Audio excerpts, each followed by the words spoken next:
电工师傅，今天我来维修一个电路跳闸，看看，闸一推，漏电按钮就弹出来了。然后这种很明显是漏电情况啊，我们再推一下，还是不行啊。现在给线拆下来，闸就可以推上了，然后给火线一怼，看看就跳闸了。那这种是啥情况呀？然后客户家这个是门面房，这个第一个是控制门灯的，中间两个是控制屋子里面的灯的。然后给门灯关掉，里面的灯打开了，然后再推个闸，看看行不行？看看这个火线一怼上，看看灯是亮的，不跳闸了。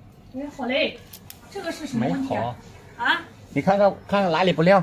好，我看了。你看看检查一下哪里不亮。对，刚才我去想检查了，但是它的闪的太快了。好像没有哎，都亮了。外面广告牌不亮。这是店里的灯都亮了。广告牌开关不是关了吗？哎，让把广告牌开一下。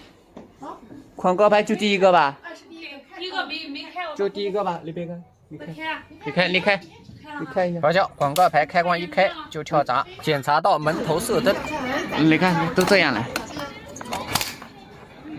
都是水，你看。爆了。啊？不知道，来我给它剪掉。啊？我给它剪掉嘞。剪掉呗。那关键你这漏水，你肯定要修啊，你不修不行。啊，那肯定的，我肯定要修。对吧？我给它剪。我们现在给刚刚漏水的藤灯给它剪掉了，然后我们现在给绝缘胶布给线头包裹起来啊。藤灯里面漏那么多水，你想怎么不跳闸？这是包好的线头。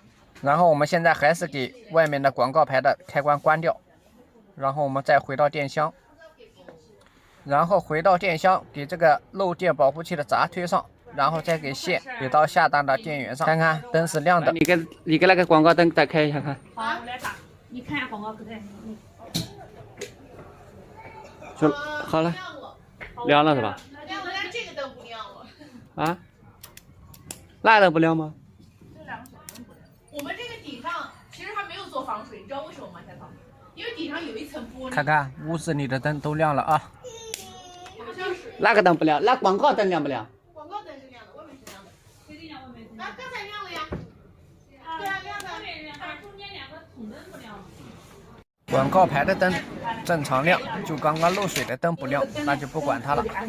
现在电正常了，我们给这个主电线给它接上去。我们现在给这个下面的线给它接回去，本次维修就好了啊。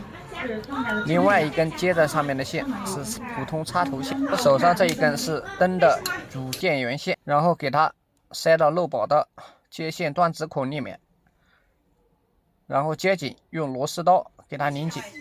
这种接线漏保接线，不管上端还是下端，一定要给它线压紧，避免虚接啊。线接好后，推开电闸，看看灯都正常亮了啊。然后为了好看，还要给这个旧的灯给客户装回去，线是不能连了，要再连就跳闸。像这种门面房广告漏电或者藤灯漏电的情况非常多，特别在下雨的时候啊。刚刚这个藤灯里面全部泡了水，你想一开电肯定会跳闸，对吧？漏电保护器就是保护漏电跳闸的，如果漏电都不跳，那想想有多危险。所有的灯都修好了啊，亮了。最后一步，给客户家的装饰画给它装上去。我的妈，给客户家的装饰画差点摔碎了，还好这个是木头的。还好没摔碎，要摔碎了这个活还白干，还倒贴呢。它这个装饰画是两边螺丝一边一个，然后给它中间穿个孔，给它打上去，很简单啊。现在装饰画安好了啊，然后所有的电闸都推上去了，也不跳闸，工作正常，维修完毕，感谢致电。